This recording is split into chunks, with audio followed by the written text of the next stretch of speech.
Today we are joined by Paul Kelly, a retired GP, a project lead for Resettle, the first community sponsorship project in the Leeds Diocese in the north of England. How are you today, Paul? Hi, hello, Jake. Yeah, really, really well. Thank you. I'm pleased to be here chatting with you.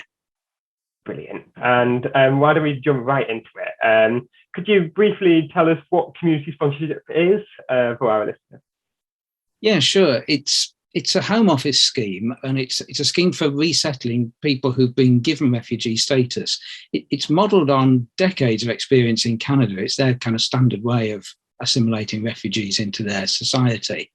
And what it involves is forming a community group, and that group takes total responsibility for the resettlement of a refugee family. Obviously, they will have had to have fled their country to qualify as refugees, and the family will have been vetted and selected by the UNHCR, the United Nations High Commission for Refugees, in conjunction with our government. And there'll all be families who've suffering some kind of vulnerability. There's a threat to their life. Maybe they've got special needs that can't be met where they are.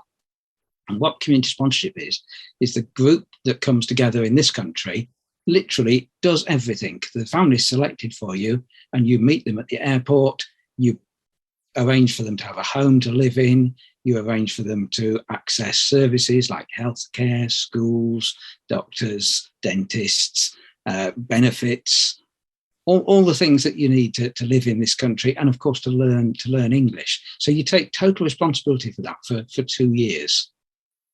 One of the interesting things is the government said when they launched community sponsorship about 3-4 years ago that they actually wanted it to become the preferred method. I think it's not the predominant method yet, but that's what their hope was. And one of the most fantastic things, you often hear the government will make announcements that they're going to bring particular numbers of people to the country, and community sponsorship groups are bringing additional people. They're not part of the national announcements. So that's a real strength of the scheme. Fantastic. And actually touching on that kind of idea of the wraparound support that a refugee family gets when they go through the community sponsorship scheme, Pope Francis' message on the World Day of Migrants and Refugees appeals to each of us to move towards an ever wider we for the sake of renewing the human family and to kind of ensure that no one is left behind. What does that mean to you as somebody who has hosted and supported a refugee family throughout those 2 years in your own community? Yeah, it's interesting. In his message, right near the beginning of his message, Pope Francis sort of says to us, we've got a choice, as we're coming out of the pandemic and rebuilding things across the world. And he says we can either go down a sort of ultra-consumerist, I think he calls it an egotistical sort of self-preservation. Very much we're holding ourselves to ourselves, so everything else is them, it's outside. Or we can build a culture, a society where it's all of us together, it's we. You said at the beginning, I was a GP in my working life. I spent 30 years in a family practice. And during that 30 years, you have the privilege of watching lots of children growing up. And you realise that just where those children, the family that they happen to be born into, has a huge effect on the experience that they have. Many, many diverse experiences just dependent on the family you're born into. Many of those experiences good. But it's just the same about which country you're born into. You could be born into a country that's war-torn, full of conflict. There's famine, or there's the effects of climate change. There's the effects of ravages of disease. And those things are not accidents. Most of those things have happened because of choices that we make as individuals, that leaders have made. I mean, in sort of spiritual terms, they're sinful. And the result of that for me is, firstly, it makes me want to campaign. When I see them sense this injustice, I really want to campaign to change that systemic injustice. But I also want to do something personally. And that's where community sponsorship comes in. I mean, how it started in Settle here, there was myself and another parishioner, and we went to a talk about it. And when we'd heard this talk, we just looked at each other and we said, we can do this in Settle. And for me, being a member of a community sponsorship group, that's doing my bit. for making sure that no one's left behind. And just imagine if every other parish, not only in Britain, but right across Western world, if they did it, wow, the effect would be just amazing. No, you're completely right. It would be astonishing to see that kind of impact worldwide. And I'm really intrigued by your kind of personal experience. And maybe, Pope Francis talks about kind of being enriched by diversity and by cultural exchange, by this idea of encounter. Maybe personally, what has it taught you to have a family that perhaps wouldn't usually live in Settle, North Yorkshire, be within your community?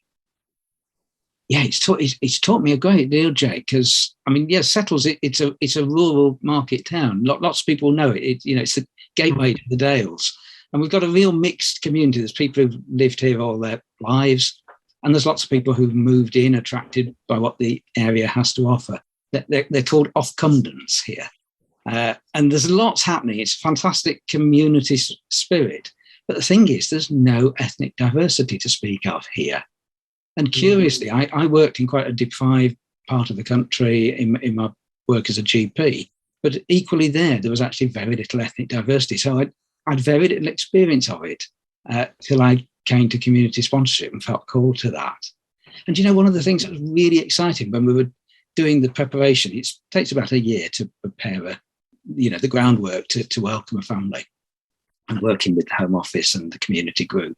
What was really exciting was quite a lot of people actually, when they were sort of sharing why they joined the group, they wanted the enrichment of diversity. They said, I want to see this happen to Settle. They felt it would be something good for all of us. One of the things for me with community sponsorship, it's kind of really emphasised the power of getting to know people as individuals, rather than sort of the sort of thing that happens at a party. You say, what do you do? Where are you from? And you immediately pigeonhole people, and you have sort of stereotypes. If they say that, they're a carer, or they say they're a bank manager, you immediately have stuff in the back of your head. And the power of the community sponsorship thing is actually learning to get to know people as people. What do you like? What do you need tomorrow? Shall we do this form together? Come and have a look at this thing in our landscape. And then it becomes we. It's not them and us. And the real kind of richness for me, we kind of think we know how to do everything. We know how to think. We know how to solve problems because we've been brought up in our culture. But when you encounter another culture and actually get to share somebody's life, you discover there's other ways of understanding family, other ways of making big decisions, other ways of worshipping our God. That is so enriching. It's a bit challenging, and I find that diversity has taught me that it's something we need to do. You might not kind of think, I need to encounter other cultures, but it's so enriching.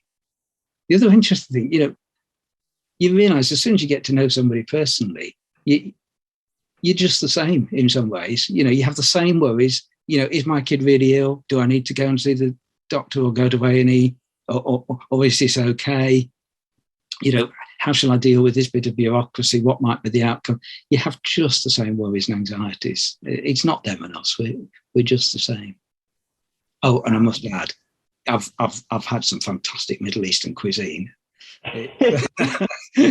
Something again I'd not really experienced, and the family that have been here in Settle for 2 years now. Oh wow, the food that they share is just amazing. And I hope you've managed to cook some yourself. Yeah, I'm not sure I've persuaded them, but brilliant. And I really like the way you talk about kind of getting to know the person, the individual. And I think you're right. I mean, we live in a world, and particularly in the Western society, of statistics, of fear, of worrying about people coming and being burdens rather than being this cultural exchange, standing shoulder to shoulder. And of course, we've seen in papers at the moment with Afghanistan, recent developments there, and the promises in Syria.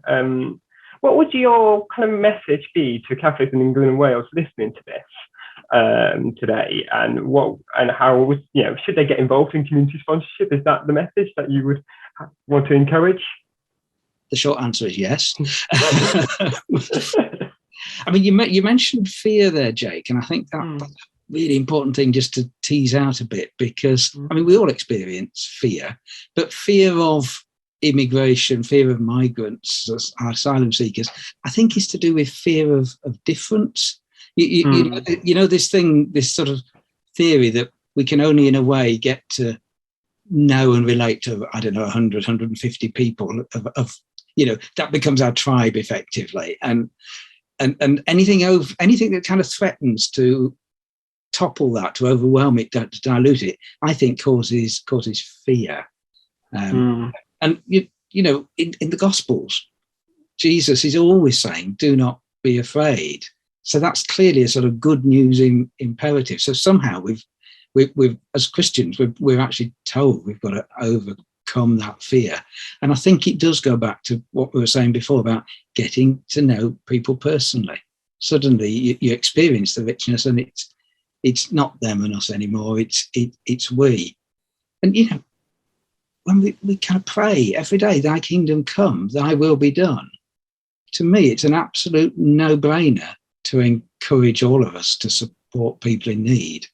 That's part of our Catholic calling. I mean, there's lots of ways to do that, but community sponsorship is a brilliant way because it's really responding to need, and it has this amazing spin-off that our own community is drawn together. I've met people and appreciated talents and skills in our community here that I just didn't know existed, and I've formed new friendships. So it's a fantastic thing.